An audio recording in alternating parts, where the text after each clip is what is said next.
தள்ளாடுகிறீர்களா? அல்லது மிகுந்த பாரத்தை சுமந்தவர்களாக இருக்கிறீங்களா?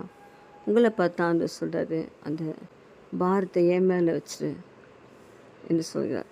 நீங்கள் சங்கீதம் 55:22 வாசிப்பீங்கன்னு சொன்னால், உன் பாரத்தை என் மேலே வச்சிரு, நான் உன்னை ஆதரிப்பேன், நான் ஒரு நாள் உன்னை தள்ளாட விட மாட்டேன் என்று அன்பாக சொல்கிறார்.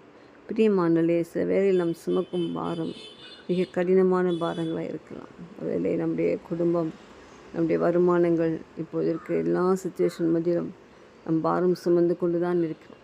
ஆனால் இந்த பாரத்தை ஆண்டவர் மேலே வைக்கும்போது கொஞ்சம் லகுவாக ஆண்டவர் மாற்றி கொடுப்பார். அது மட்டும் இல்லை, நம்மை தள்ளாட விட மாட்டார். இந்த பாரம் வரும்போது ஆட்டோமேட்டிக்காக அந்த கால்கள் தள்ளாடும்.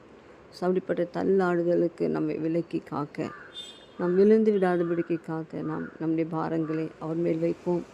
வெற்றி அடைவோம், ஆசீர்வதிக்கப்படுவோம்.